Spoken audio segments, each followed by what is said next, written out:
By 1745, the French fortress of Louisburg threatened New England's trade and security. The colony's leaders decided to act, gathering volunteers and supplies for a bold expedition. Ships were readied, militias drilled, and towns buzzed with preparation. Families watched their loved ones leave, anxious yet hopeful. The sense of unity among the colonies grew as everyone prepared for the uncertain journey to Cape Breton Island. As the expedition neared departure, leaders finalized their plans and distributed supplies to the volunteers. Ships were inspected, cannons checked, and food and ammunition carefully loaded.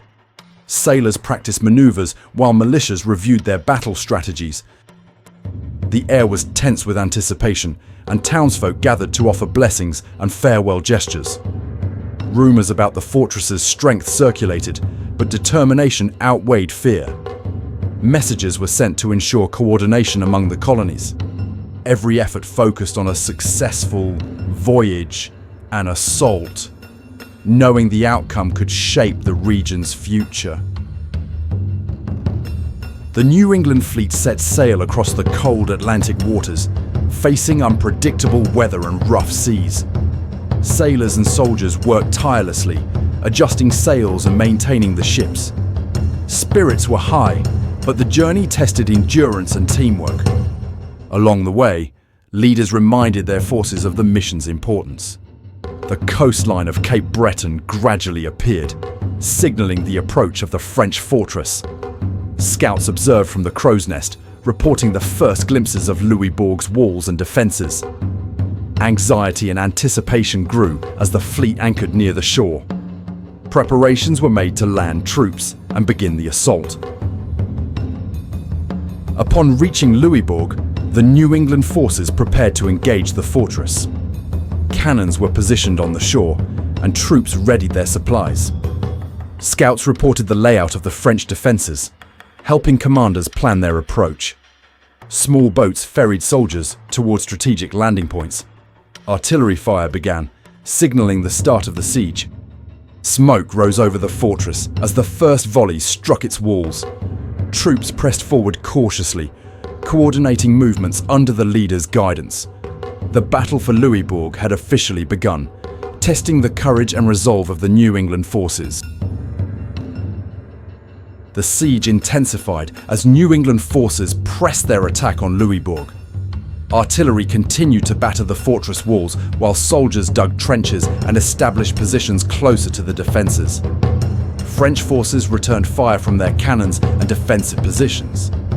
Coordinated assaults tested the skills and endurance of the colonial troops. Communication between units ensured that reinforcements reached where they were most needed. Slowly, breaches appeared in the outer defenses, marking progress in the siege. Morale fluctuated as victories were celebrated and setbacks endured. Every day brought the New England forces closer to capturing the fortress. After days of relentless bombardment, the New England forces gained a crucial advantage. Weak points in the fortress's walls were identified, allowing coordinated assaults to make significant progress. French defenders struggled to repel the persistent attacks.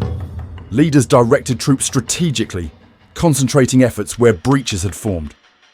Morale among the colonial forces rose as victories accumulated. Supply lines and reinforcements were carefully managed to maintain momentum. The fortress walls, once imposing, showed cracks and openings that hinted at the coming surrender. The tide of the siege had clearly shifted in favor of the New England forces. With the fortress walls weakened, New England forces prepared for the final assault. Soldiers advanced steadily, supported by artillery fire from the shore. French defenders, exhausted and outnumbered, struggled to hold their positions. Negotiations began as both sides sought to minimize further casualties. Flags were raised to signal surrender, and the colonial forces cautiously entered the fortress. Troops secured key positions and disarmed remaining defenses.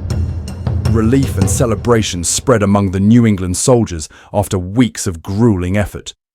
The capture of Louisburg marked a significant achievement for the colonies. Following the surrender, New England forces worked to secure Louisburg and maintain order. Soldiers inspected the fortress, ensuring all defences were under control. Supplies and equipment were inventoried and redistributed as needed.